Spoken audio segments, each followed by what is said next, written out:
The girl who refused to quit. She was about to walk away. A rainy Wednesday evening, Leeds, England. The rejection letter was the 14th. Sophie Clarke had counted them. She kept them in a folder, not out of masochism, not to torture herself, but because she had decided, early on, that she was going to face every failure directly and not pretend it hadn't happened. The folder was now thick enough that it sat with some authority on the corner of her desk, next to the cold coffee and the laptop with 17 browser tabs open to things she no longer had the energy to read. The email had come at 6:14 in the evening on a Wednesday, the specific kind of timing that suggested the sender had drafted it hours ago and spent the afternoon deciding whether to send it before the end of the working day or leave it until morning. They had decided on before the end of the working day, which was in some ways worse. It meant Sophie had the full evening to sit with it. She read it 3 times. Then she closed the laptop.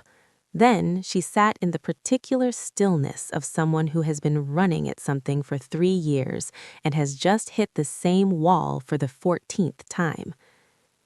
Outside the window of her small Leeds flat, it was raining. Of course it was.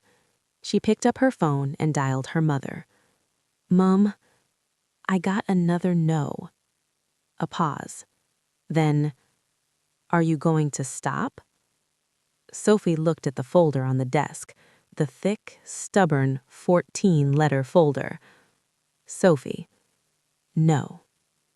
She didn't know in that moment how close to the truth that simple word would turn out to be. Sophie Amara Clarke was 27 years old, the daughter of Anne Clarke, a community midwife from Birmingham, England, who had come to Leeds in 1995 with one suitcase, a strong community values, and the particular quality of determination that certain West African women carry like a structural feature, the way other people carry bone density or good eyesight. Her father, David, was a maths teacher at a secondary school in Chapeltown. He was the sort of man who did the Times crossword in pen not because he was arrogant, but because he had decided somewhere around the age of 40 that he might as well be direct about his confidence in himself. He had communicated this quality to Sophie not through lectures, but through example. Watching him mark students' books at the kitchen table every Sunday evening with the same disciplined attention he had given to the very first set he'd marked 30 years before. Sophie had grown up in a house where effort was the baseline, not the exception. The exceptional thing in the Clarke household was not working hard.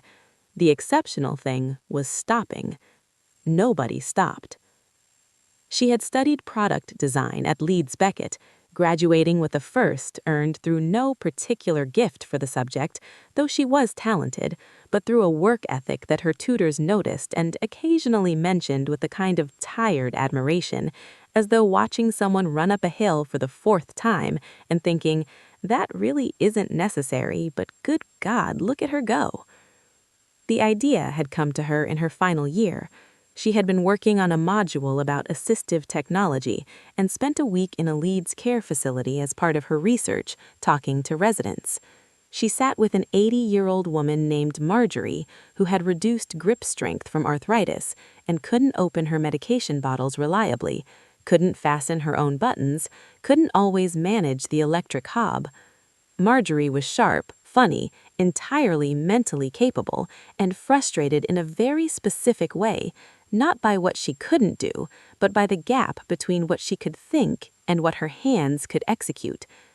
Sophie went home and designed a solution, then another, then a whole product family, a range of assistive kitchen and daily living tools that were not clinical in appearance, not the beige and gray institutional aesthetic that said disability in 6-inch letters to anyone who glanced at a room. Her tools looked like things you would buy from a good design shop, the kind that lived on a kitchen counter because they were also beautiful. Tools that said, this person still lives fully, this person still cooks. This is their kitchen, not their care setting. She called the company Graft. The name meant work, Hard, physical, unglamorous work, and it meant grafting in the biological sense too, the process of joining one living thing to another so that both become stronger. A description, she thought, of what good design could do. She was 23 when she first tried to get graft off the ground. She was 27 when the 14th rejection arrived on a rainy Wednesday evening. 4 years. 14 rejections. The folder on the desk. And something in her that was still, despite everything, not finished. The first rejection had come when she was still a student, which meant she absorbed it with the particular resilience of someone who doesn't yet know how hard the real ones will be. She had entered a national design competition for young innovators. 3 months of preparation. No placement. The feedback said, strong concept, insufficient commercial validation. She wrote the feedback down in a notebook, the first entry in what would become a comprehensive record of every closed door and what it had said as it shut. Her method was not to suppress the failures, but to examine them, extract what was useful, and move forward carrying the lesson but not the weight. She began approaching investors in her final year, before the degree was finished. 5 angel investors, 3 accelerator programs, 2 design grants. All turned down. The reasons overlapped. Niche market, uncertain scalability, no commercial track record. The business case needed more rigor. She learned. She found Ben, a recently qualified accountant willing to work for a small fee because he found the project genuinely interesting and had a weakness for causes he considered useful.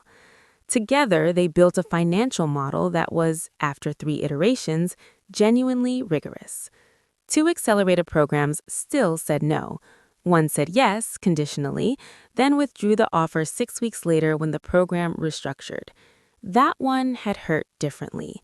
A conditional yes followed by a withdrawal, being shown a door and watching it seal. She took a week off from graft entirely. She walked in the Yorkshire Dales for 3 days by herself. No phone, nothing but wind and hills, and the particular clarity that comes when you remove all the noise. She came back with a new version of the pitch.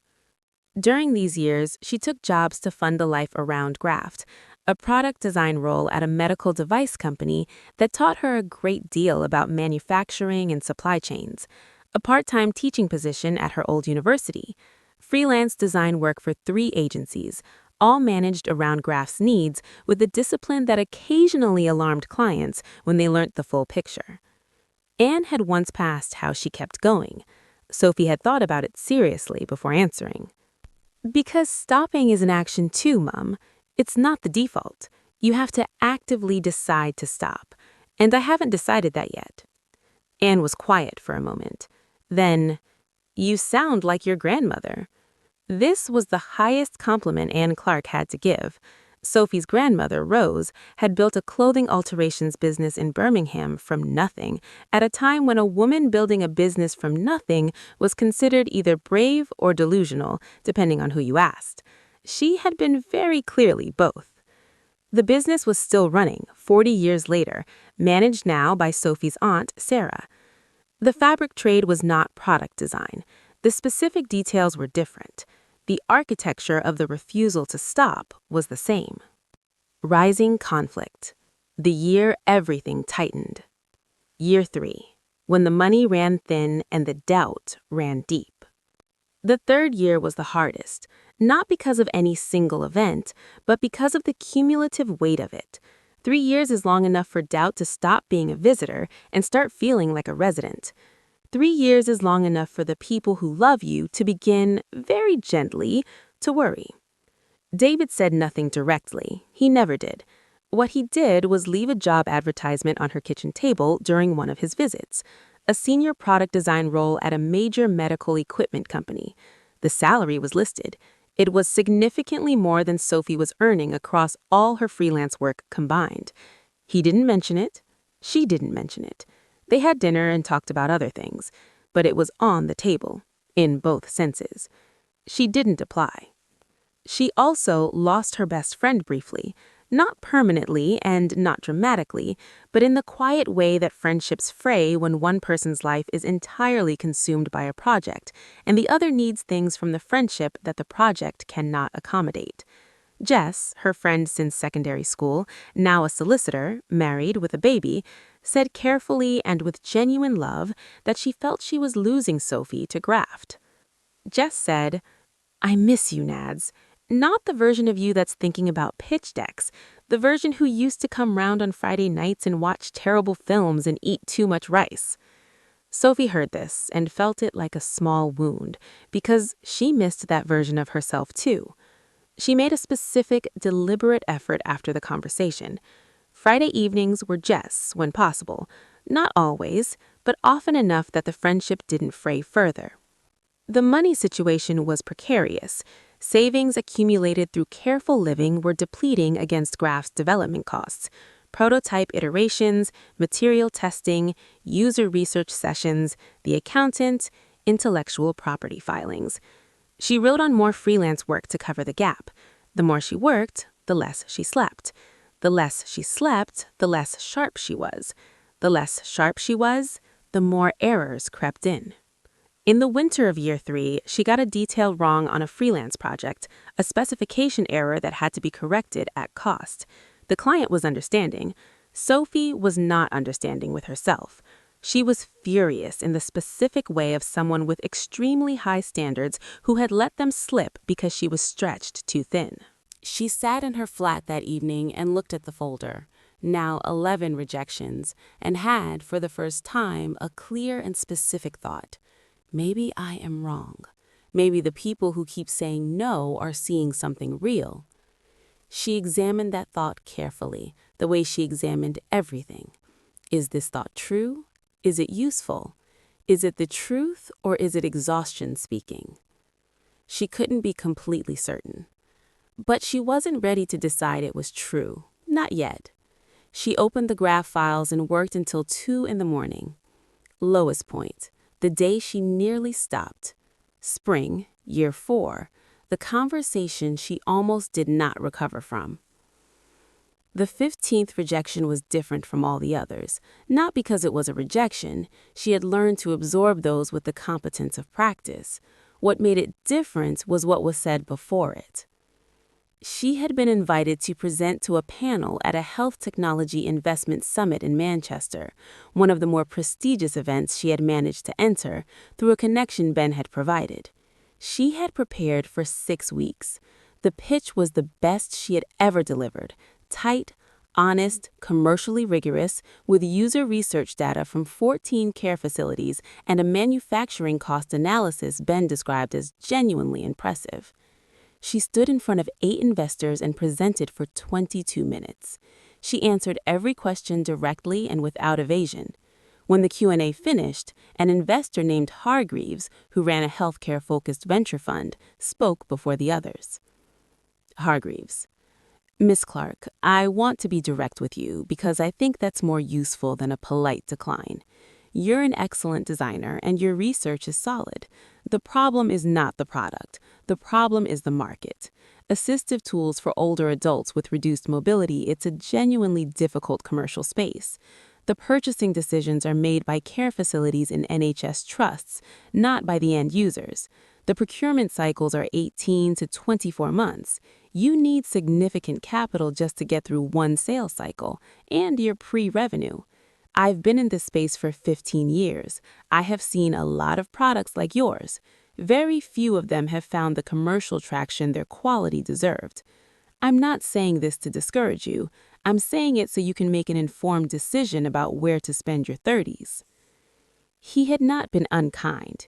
He had been precise, and the precision of it landed differently from every vague, not the right fit she had received before, because it contained something real, not just a rejection, but a structural argument, a case that the problem was not fixable by trying harder.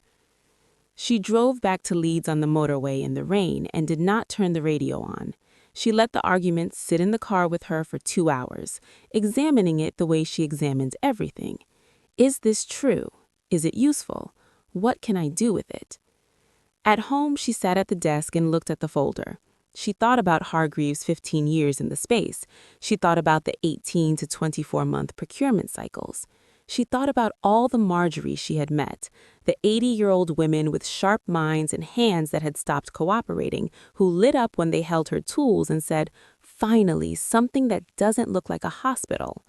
She opened her feedback notebook and wrote for 40 minutes. Not a response to Hargreaves, a response to herself. What was true in what he said? What was incomplete? What had she not yet tried? When she was finished, she had 4 pages of notes, and 3 of them were questions she didn't have answers to yet. In the morning, she called her mother. "Anne, are you going to stop?" "No." But the no was quieter than it had ever been before, and for the first time in 4 years, she wasn't entirely sure she meant it. Turning point, the conversation in the library. 2 weeks after the Manchester pitch, Leeds Central Library. She went to the library because she needed to think somewhere that wasn't her flat, and the flat had become, over 4 years of graft, a place that vibrated slightly with accumulated effort. Every surface had associations. Even the desk, especially the desk, had the quality of a place where too much hoping had happened. Leeds Central Library was quiet on a Tuesday afternoon. She took a table near the reference section and spread out her notebook and the Hargreaves notes and sat for an hour without writing anything, just looking at what she had and trying to find the things she was missing. The woman at the next table was perhaps 65. She had a laptop, several folders, and the expression of someone deeply engaged in a project she found genuinely interesting, an expression Sophie recognized and respected. At some point, their eyes met briefly, and the woman gave a small nod. An hour later, when Sophie had been staring at the same page for 20 minutes, the woman said without a preamble, with the directness of someone who has decided something is worth saying, "Woman, you've been looking at that page for quite a while. Either it's very good or it's a problem." Sophie considered saying it was fine. She decided, on a small and possibly irrational impulse, not to. "Sophie, it's a problem.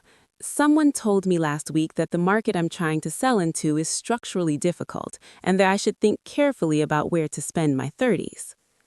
The woman set down her pen. She listened properly, not performatively, but actively. "What did you say back?" "Nothing useful. I just drove home." "What's the product?" She told her. The assistive tools, the aesthetic, Marjorie with the arthritis, the care facilities, the 14 rejected pitches, the commercial argument about procurement cycles. The woman. "Can I ask, are you only trying to sell to care facilities?" Something shifted in the room, or rather, something shifted in Sophie. A small movement, the feeling of a question landing somewhere it should have landed before. "That's my primary channel. NHS Trust Procurement or care home buyers. I'm asking because my mother is 82 and lives independently. She manages everything herself. She would never accept being in a care facility, and she doesn't need one. But she does find certain tasks more difficult, and she would never buy something that looks medical. She would absolutely buy something that looks beautiful and works well and happens to be easier to use. Has anyone told you about the independent older adult market? The people who are not in facilities at all?" Sophie stared at her.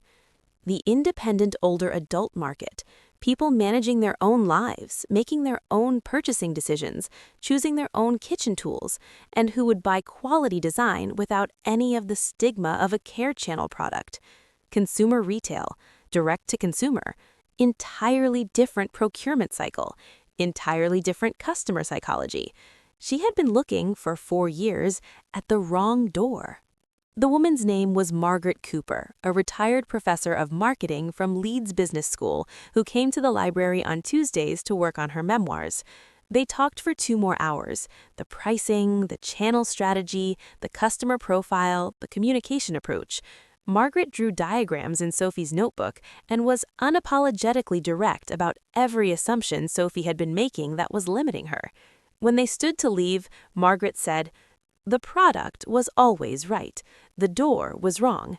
This happens to smart people more often than it should." Sophie took the bus home instead of walking. She needed her hands free. She was already rewriting the strategy in her notebook before she reached her stop. Breakthrough, the new strategy, the 6 months that changed everything. Sophie worked differently after the library. Not harder, hard was not the problem, differently. She rebuilt the graft strategy from the consumer retail angle with the same rigor she had applied to the institutional pitch, and what she found was that the numbers looked completely unlike what they had looked before. The consumer market for quality domestic products for independent older adults in the UK was not small. It was large, growing, and significantly underserved by a market still mostly offering the beige and gray aesthetic that Sophie had started Graft to replace. Margaret made introductions, professional connections to people with useful perspectives. One of them was Stella Hawkins, buyer for a premium kitchen and lifestyle brand called Rook & Stone, with 26 stores across the UK and a growing online business. Stella was 38, precise, and immediately interested in a way Sophie recognized as real rather than polite. She had met enough polite interest to know the difference. The aesthetic is genuinely different. This doesn't look assistive. It looks like something I'd buy for myself. That's the point. The user shouldn't feel like they're buying a medical product. They should feel like they're buying good design that works for them. We'd want to trial it in 8 stores. The buying decision isn't mine alone. We have a category committee, but I'd like to put it forward. The category committee meeting was in 6 weeks. In those weeks, Sophie prepared with the thoroughness of someone who has been through enough rooms to know that thoroughness is one of the very few things you can actually control. She updated the manufacturing cost analysis, did user testing with 12 independent older adults through a community group Margaret had connected her to, and engaged a packaging designer to refine the Graft visual identity for the retail context. She stood in front of Stella's category committee on a Tuesday morning and presented for 18 minutes. They said yes, not enthusiastically, not with fanfare, with the considered professionalism of buyers who had seen many things and were proceeding on the basis of evidence. A trial in 8 stores, a 4-month review, clear metrics for continuation. Sophie shook hands all around, walked to the lift, went down 11 floors, and stood on the pavement outside the building in the Yorkshire autumn air for about 3 minutes, not crying, not performing, just breathing. Then she called Ben, who made a sound she had never heard from him before, a small, quickly suppressed cheer. Then she called her father.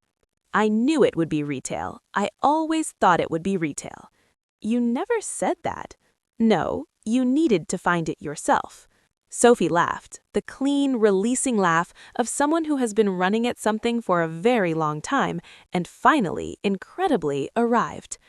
What the persistence built, the 4-month trial, and what came after. The 4-month trial went well, not spectacularly, not with viral explosion overnight, but with the steady, accumulating evidence of something that has found the right home. Sales in the 8 trial stores were above the baseline Stella had set for continuation. 3 stores sold out of the Grip Assist jar opener in the first 6 weeks. Customer feedback was consistent. Beautiful. Finally. Thought through properly. Bought it for my mother. Graft expanded to all 26 Rook & Stone stores at the end of the trial period. The online business came next. The Graft website was clean and uncompromising and looked, deliberately, nothing like a medical supply website. It looked like a design company, which was what it was. The products were described in terms of their design quality first and their functional benefits second, both true and strategically correct. In the first 6 months after the Rook & Stone partnership, Graft turned over slightly more than £40,000.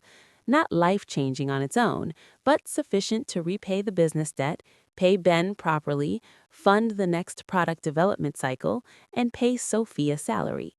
A modest one, but a salary, for the first time in 4 years. In month 7, a healthcare journalist who had bought the Graft set for her own mother published a piece in a Sunday supplement describing Graft as the company that understood that good design doesn't stop being relevant at 65. The photograph showed a woman in her 70s in a kitchen that looked nothing like a care setting, using the tools with the ease of someone who had not noticed they were assistive, because they had not been designed to look it. The day the article was published, the website received more traffic than in the previous 6 months combined. She called Margaret. "I think it's working." "Yes, I noticed. Well done." 2 syllables of acknowledgement from a retired marketing professor who chose her words carefully. It was, as these things go, perfect. She visited Marjorie, still at the same Leeds care facility where Sophie had done her original user research, now 86 and sharper than ever. Sophie placed the graft tools on the table.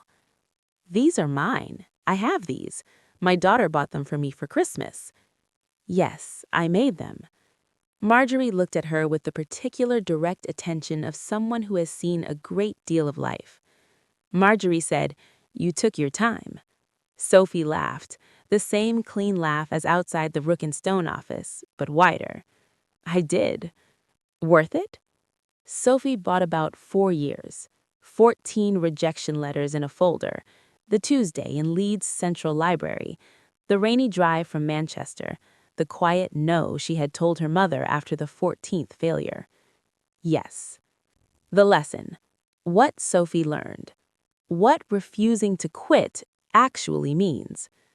Sophie speaks at things now. Panels, university events, the occasional podcast. She is not a natural speaker in the performative sense. What she has instead is the quality of someone who says only things she has checked against her own experience, which makes everything she says somewhat weightier than the average inspirational talk. She always tells the story about the folder, the 14 letters, the 14th on a rainy Wednesday, her mother's voice on the phone. She tells it not to be inspiring, she says, but to be accurate. Refusing to quit doesn't mean refusing to feel the no. I felt every single one of them. I felt the 14th as hard as the first, in some ways harder. Refusing to quit means feeling the no completely, taking from it what is useful, and then asking the next question. That's all it is, the next question. Keep the folder. Every rejection teaches something. Not all lessons are about what you're doing wrong. Sometimes the lesson is that you're pursuing the wrong door, not that you're the wrong person. But you can only learn that by examining the evidence honestly. Don't discard the feedback. Read it. Write it down. Look for the pattern. Distinguish between exhaustion and truth. There will come a time when you think, maybe they are all right and I am wrong. Sit with that thought carefully. Ask it, are you the truth or are you tiredness? They can look identical from the inside. The way to tell them apart is to sleep, eat, take a walk, and ask the question again in the morning. If the answer is still the same, seriously examine it. If the answer has changed, you were tired. Talk to strangers in libraries, or wherever the equivalent is for you. Sophie's turning point came from a retired professor she had never met. Not because Sophie was lucky, she had created the conditions for the conversation by working openly and deciding not to say "I'm fine" when she wasn't. Put yourself in rooms where people can see your work. Say the honest thing when someone asks an honest question. The problem might not be you. Sometimes the door is simply the wrong door. Hargreaves was right about the institutional procurement cycles. He was not right that the answer was to stop. The answer was to find the door that opened. 4 years of institutional kitching taught Sophie everything she needed to get the retail version right. The rejections were not wasted. They were the education. Stopping is an active decision. We tend to think of stopping as the default, as what happens when you fail to keep going. But stopping is a choice. It doesn't happen to you. Until you have actively decided to stop, you have not stopped. And the question is not, can I keep going? The question is, have I decided to stop? If the answer is no, keep going. The people who make it aren't the ones who never fall. They're the ones who fall and get up one more time than they go down. Anne Clarke to her daughter, and Rose Clarke to hers. The end.